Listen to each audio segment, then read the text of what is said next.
আসসালামু আলাইকুম, সবাইকে স্বাগত জানাচ্ছি বিডিভিউজে। আপনাদের সাথে আছি আমি তৃষা তানিশা। ইরানের সর্বোচ্চ নেতা মোজতবা খামেনির কার্যালয় দেশটির সামরিক ও নিরাপত্তা কাঠামোয় একাধিক গুরুত্বপূর্ণ পরিবর্তন এনেছে। সবচেয়ে গুরুত্বপূর্ণ সিদ্ধান্ত হল সাবেক ইসলামিক রেভলিউশনারি গার্ড কর্পস বা আইআরজিসির প্রধান মোহসেন রেজাইকে সুপ্রিম ন্যাশনাল সিকিউরিটি কাউন্সিলের এসএনএসসি নতুন সচিব এবং সর্বোচ্চ নেতার প্রতিনিধি হিসেবে নিয়োগ। একই সঙ্গে গুরুত্বপূর্ণ সামরিক পদগুলোতেও যুদ্ধকালীন অভিজ্ঞ কর্মকর্তাদের বসানো হয়েছে।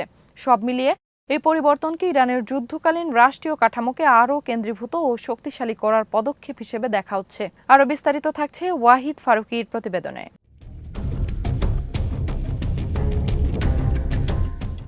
মোহসেন রেজাই ১৬ বছর আইআরজিসির কমান্ডার ছিলেন।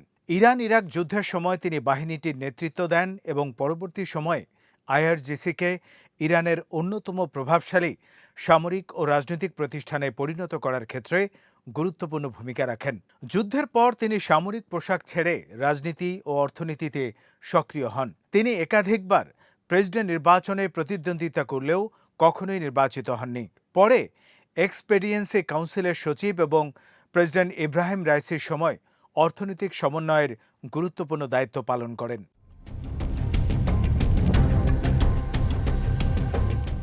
তবে বর্তমান যুদ্ধ পরিস্থিতিতে রেজাই আবারও সামরিক ভূমিকায় ফিরে আসেন। মুজতবা খামেনি তার পিতা আয়তুল্লাহ আলী খামেনির স্থলাভিষিক্ত হওয়ার পর রেজাইকে সামরিক উপদেষ্টা করা হয়। এরপর থেকে বিভিন্ন বক্তব্যে তিনি যুক্তরাষ্ট্র ও ইসরায়েলের বিরুদ্ধে কঠোর অবস্থান তুলে ধরেছেন। বিশেষ করে হরমুজ প্রণালী নিয়ে তার অবস্থান ছিল অত্যন্ত কঠোর। তিনি স্পষ্টভাবে বলেছেন, ইরান প্রণালীতে দ্বিতীয় কোনো করিডোর চালুর অনুমতি দেবে না।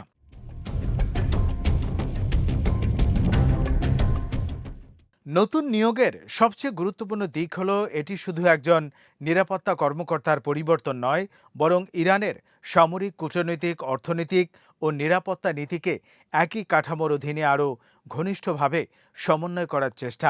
এসএনএসসি এমন একটি প্রতিষ্ঠান যেখানে প্রেসিডেন্ট, পররাষ্ট্র মন্ত্রণালয়, সামরিক বাহিনী, গোয়েন্দা ও নিরাপত্তা সংস্থার প্রতিনিধিরা একত্রিত হন।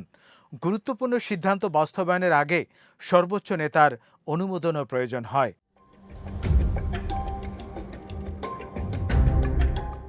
রেজাইয়ের নিয়োগের সঙ্গে আরও কয়েকটি গুরুত্বপূর্ণ সামরিক পরিবর্তন হয়েছে। ইরানের যৌথ যুদ্ধ কমান্ডার প্রধান আলী আবদুল্লাহিকে সশস্ত্র বাহিনীর নতুন চিফ অব স্টাফ করা হয়েছে।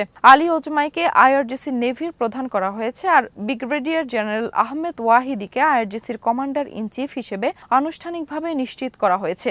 তিনি নিহত মোহাম্মদ পাকপুরের স্থলাভিষিক্ত হয়েছেন।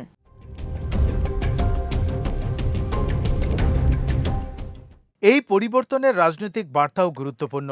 বিশ্লেষকদের মতে নতুন নেতৃত্ব যুক্তরাষ্ট্রের সঙ্গে আলোচনার সম্ভাবনা পুরোপুরি বন্ধ করছে না, কিন্তু আলোচনার ক্ষেত্রে শক্ত অবস্থান বজায় রাখতে চায়।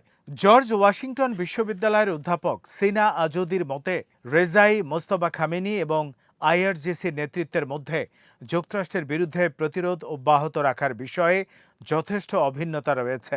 রেজাইয়ের দীর্ঘ সামরিক অভিজ্ঞতা তাকে আইআরজিসির সিনিয়র কমান্ডার ও সাধারণ সদস্যদের কাছে গ্রহণযোগ্যতা দিতে পারে।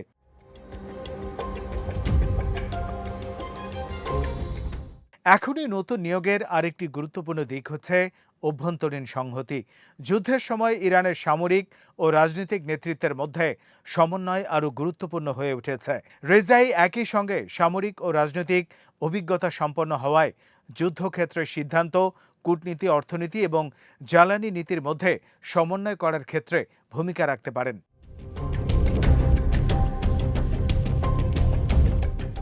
এর আগে এসএনএসসির সচিব ছিলেন মোহাম্মদ বাঘের জলখাদার। তিনি তুলনামূলকভাবে কঠোর হলেও বাস্তববাদী হিসেবে পরিচিত ছিলেন এবং সংসদে স্পিকার মোহাম্মদ বাঘের গালিবাফের সঙ্গে ঘনিষ্ঠ ছিলেন।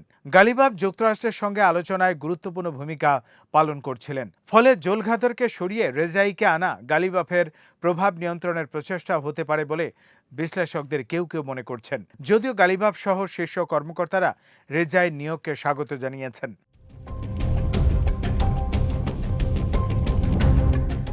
এই পরিবর্তনকে ইরানের অভ্যন্তরীণ রাজনীতির ক্ষেত্রেও গুরুত্বপূর্ণ মনে করা হচ্ছে। প্রেসিডেন্ট মাসুদ পেজেশকিয়ানের সরকার তুলনামূলকভাবে আলোচনাপন্থী অবস্থানের জন্য পরিচিত, কিন্তু নতুন নিরাপত্তা নেতৃত্বে কঠোরপন্থীদের প্রভাব বাড়ায় প্রেসিডেন্টের নীতিগত পরিসর কিছুটা সংকুচিত হতে পারে। বিশেষ করে হরমুজ প্রণালী ও যুক্তরাষ্ট্রের সঙ্গে ভবিষ্যৎ সমঝোতার মতো বিষয়ে এখন সামরিক নেতৃত্বের অবস্থান আরও বেশি প্রভাব ফেলতে পারে।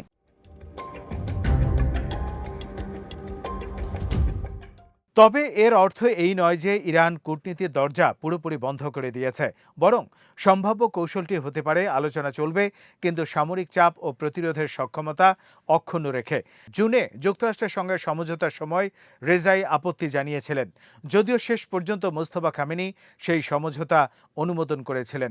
পরে যুদ্ধ পুনরায় শুরু হলে সেটি স্থগিত হয়ে যায়। ফলে রেজাইয়ের বর্তমান নিয়োগ ভবিষ্যৎ আলোচনায় ইরানের দর কষাকষির অবস্থান আরও কঠোর করার ইঙ্গিত দিতে পারে।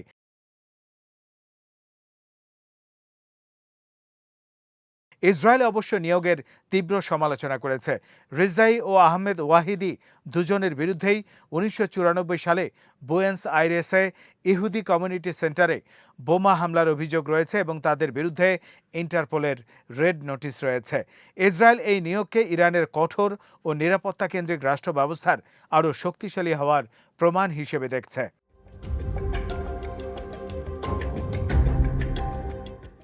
সর্বশেষ মোহসেন রেজার নিয়োগকে ইরানের নেতৃত্বে ক্ষমতার মৌলিক পরিবর্তনের চেয়ে যুদ্ধকালীন সক্ষমতা পুনর্বিন্যাস হিসাবে দেখা বেশি যুক্তিযুক্ত।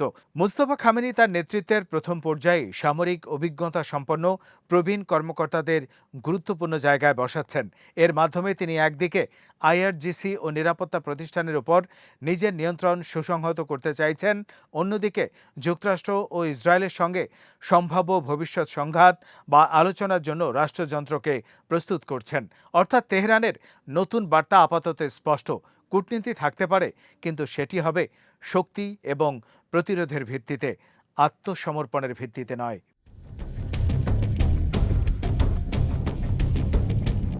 আজ এখানেই শেষ করছি। সবাই ভালো থাকুন, সুস্থ থাকুন আর নিরাপদে থাকুন। ভালো লাগলে চ্যানেলটি সাবস্ক্রাইব করুন। আল্লাহ হাফেজ।